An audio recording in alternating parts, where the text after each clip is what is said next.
अभी मैं mount Denali climb करने जा रहा हूँ, जो कि अलास्का के अंदर है, जिसका हाइट 6190 मीटर है।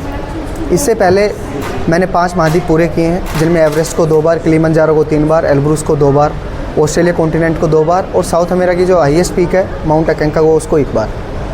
डेनाली में रिकॉर्ड है 31 साल कुछ महीने का, जिसको मैं 29 साल 6 महीने और 12 दिन में ब्रेक कर रहा हूँ।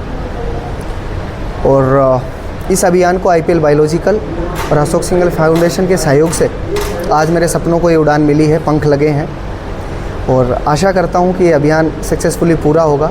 मैं अपना पूरा प्रयास करूँगा इसको एक सक्सेस रूप देने के लिए। बाकी डेनाली के बारे में आप सब लोगों को पता ही होगा, वर्ल्ड की सेकंड डेंजरस माउंटेन है एवरेस्ट के बाद में।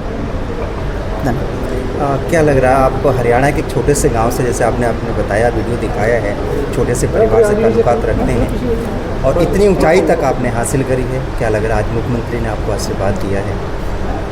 छोटे से हमने देखा कभी भी जो भी संघर्ष करने वाला व्यक्ति होगा वो कहीं ना कहीं ज़मीन से उठा हुआ होगा, और जो नीचे से आते हैं ज़मीन से उनको कभी भी डर नहीं लगता कि गिरेंगे तो हम कहाँ गिरें। उनको पता है कि ज़मीन की गहराई कितनी है, ज़मीन पे गिरते हैं तो चोट कितनी लगती है, ज़मीन में हम जो मिट्टी खाएंगे उसका स्वाद कैसा होगा, क्योंकि बचपन में खूब नीचे पले बड़े हैं, खेतों में रहे हैं परिवार के साथ में।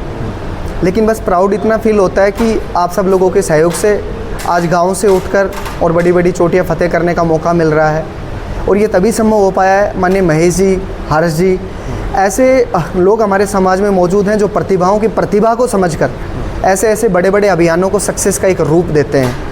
आपने सुना होगा बड़ी बड़ी कंपनीज़ अपनी PR के लिए बहुत कुछ करती हैं, लेकिन मेरे को पहला ऐसा व्यक्ति मिला है, मेरे लिए सब नहीं है, महेश जी और हर्ष जी के लिए, जो अपने स्वार्थ से बढ़ के मेरी कामयाबी के और मेरे हौसलों को पंख लगाने में लगे हुए हैं। और CM साहब आए, उनके लिए तो धन्यवाद है ही है, लेकिन इन सब चीज़ों के पीछे जिन लोगों का सोर्स लगा है उसमें IPL जो बायोलॉजिकल और अशोक सिंघल फाउंडेशन के पूरे स्टाफ ने बहुत दिल से मेहनत की है।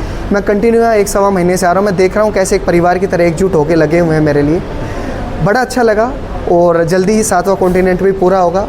और ये जब भी मैं इस कंपनी में आता हूँ मुझे परिवार जैसा लगता है, और एक्चुअल में परिवार ही है, जिसमें एक फील आती है कि परिवार है, सब लेडीज़ जेंट्स सब बड़े सब एक साथ लगता है, कोई पता नहीं कोई बॉस है या नहीं है, सब एक परिवार की तरह रहते हैं। अब महेश जी का जिक्र कर रहे थे कि बहुत अच्छा परिवार मिल गया है, तो आगे क्या लग रहा, ब्रांड एम्बेसडर बनेंगे IPL का? IPL का ब्रांड एम्बेसडर की बात ऐसी है, IPL का brand ambassador, Ashok Singhal foundation का ब्रांड एम्बेसडर, वो महेश जी को ऐसा लगेगा कि I am eligible for that, तो बनाएंगे भी, और यदि नहीं भी बनाएंगे तो उनके दिल के एम्बेसडर हम बन चुके हैं, वही काफ़ी है मेरे लिए। पापा और मम्मी के लिए क्या संदेश है, कैसे आपने सीखा था ऊपर चढ़ना है और क्या संकल्प लेके करा था आपने? मेरे फादर इंडियन आर्मी से रिटायर्ड हैं और मेरे गुरु भी हैं। उनके जब उन्होंने इंडियन आर्मी में ज्वाइन किया तो तनख्वाह 200 कुछ रुपए हुआ करती थी। अभी इतने पैसे में हम 2 भाई थे, मेरे बड़े भाई पुलिस में हैं, उनकी शिक्षा और मेरी शिक्षा में आप 200 रुपये में अपने परिवार को चलाना, इन सब चीज़ों को करना। तो मेरी मम्मी ने सिलाई करके 2-2 रुपये दुनिया के सूट सिले हैं 15-15, 20-20 रुपये में, और कहीं ना कहीं मेरे फादर की सैलरी को बचा के इन्वेस्ट किया है मेरे ऊपर। और यदि मेरे फादर हेड है तो मेरी मम्मी टेल है, जिसकी वजह से आज मैं यहाँ खड़ा हूँ। और बोलते हैं, बस मैं इतना ही बोल पाऊँगा। पढ़ाई कहाँ तक और किस जगह से करी है? मैंने मास्टर्स की है योगा से, जो आज मेरे गुरुजी यहाँ पे आए हुए थे, स्टारक्स यूनिवर्सिटी से मैंने मास्टर्स की है, और PhD अभी मैं योगा का प्लान कर रहा हूँ संस्कृति संस्थान उत्तराखंड से। तो कितना टफ रहता है ट्रैकिंग करना, क्योंकि काफ़ी ज़्यादा फिटनेस के ऊपर आपको ध्यान देना पड़ता है और बहुत सारी चीज़ें ध्यान में रखनी पड़ती हैं? मैम, जो माउंटेनियरिंग है वो और स्पोर्ट्स से हटके है। आप लोगों ने देखा होगा बाकी सब इंडोर होते हैं, आउटडोर स्टेडियम्स के अंदर परफॉर्म किए जाते हैं। मैं हर स्पोर्ट्स की उतनी इज्जत करता हूँ जितने अपने प्रोफेशन की करता हूँ, लेकिन हमारे स्पोर्ट्स के अंदर बैक टू पवेलियन नहीं है। इन केस आप कुछ नहीं कर पा रहे तो you are going to dead.